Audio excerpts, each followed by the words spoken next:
हरे कृष्णा। तो कल यानी कि 17 अक्टूबर 2024 को हम शरद पूर्णिमा मनाएंगे।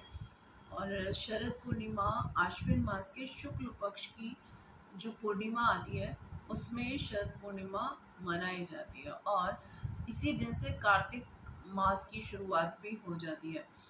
तो शरद पूर्णिमा को मनाने का या सेलिब्रेट करने का क्या महत्व है और क्यों इतना इम्पोर्टेंट है शरद पूर्णिमा। तो कृष्णा जब धराधाम पर आए थे और जब उनकी लीलाएं गोपियों के साथ चल रही थी, तो तब कृष्णा ने उनको एक बार गोपियों को बुलाया था और वन में, और महारास वहाँ पर हुआ था, और कृष्णा ने अपने आप को बहुत सारे रूपों में विस्तारित किया। हर गोपी के साथ कृष्णा थे, लेकिन गोपियाँ नहीं जानती थी कि कृष्णा ने अपने आप को इतना विस्तारित किया हुआ था।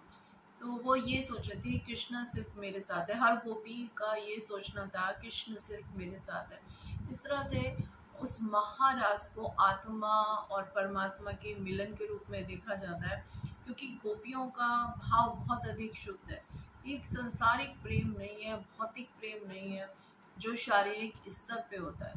ये आत्मा का जो आत्मा है वो भगवान से किस तरह से मिलना चाहती है और किस तरह से वो पूर्णता को प्राप्त होती है।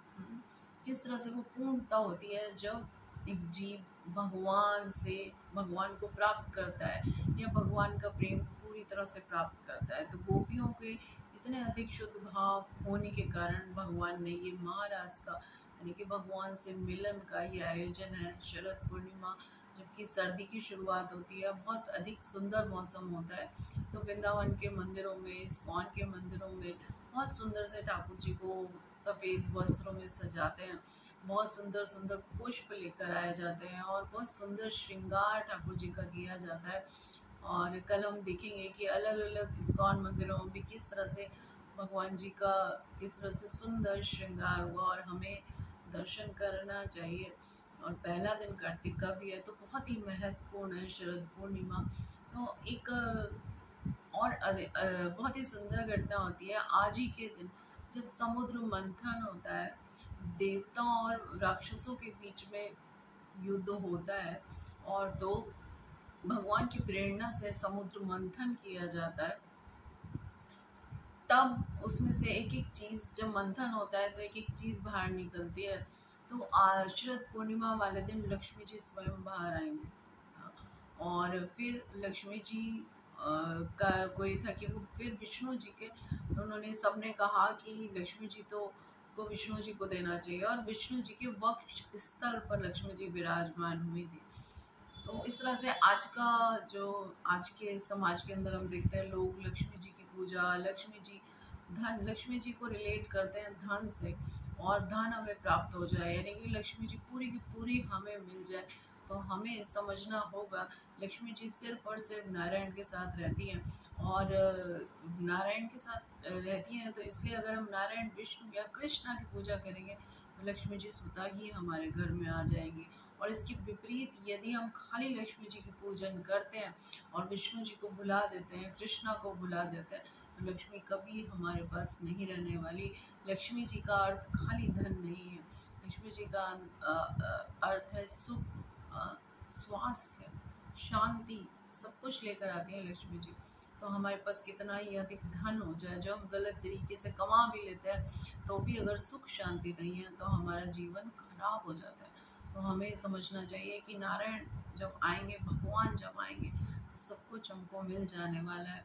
तो हम इस चीज़ को हम अपने करेक्ट करें अपने जीवन में, इस चीज़ का सही चीज़ करना हमारे लिए बहुत अधिक ज़रूरी है, जैसा कि शास्त्रों में बताया जाता है।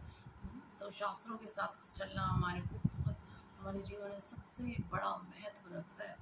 शास्त्र स्वयं भगवान ने दिए और भगवान द्वारा हमें सिखाने के लिए दिए गए हैं। तो इस तरह से 17 तारीख को शरद पूर्णिमा मनाएंगे। ठाकुर जी का सुंदर आप सफ़ेद वस्त्रों से श्रृंगार कर सकते हैं, सफ़ेद फूल और भोग लगा सकते हैं। खीर का भोग लगाया जाता है, उसको फिर चंद्रमा की रोशनी में रखा जाता है। तो इस दिन चंद्रमा भी 16 कला पूर्ण होते हैं, चंद्रमा और उनकी रोशनी में हमारे स्वास्थ्य प्रदान करने की भी ताकत होती है। और जब हम भगवान को कृष्णा को भोग लगाते हैं तो भगवान जब प्रसाद के रूप में हम उसको हमें देते हैं तो भगवान उसमें से सब कुछ है ना सारे पापों का हरण कर लेते हैं और वो प्रसाद एकदम शुद्ध होता है और हमारे जो चेतना है उसको शुद्ध करता है। इसलिए हमेशा भगवान को भोग लगाकर प्रसाद पाना चाहिए। और इस तरह से हम शरद पूर्णिमा के दिन हम हरे कृष्णा महामंत्र का जप करें। हरे कृष्णा कृष्णा कृष्णा हरे हरे, हरे राम राम राम हरे हरे। और गोपियों की तरह भगवान का प्रेम पाने के लिए प्रार्थना कर सकते हैं शरद पूर्णिमा वाले दिन। हरे कृष्णा।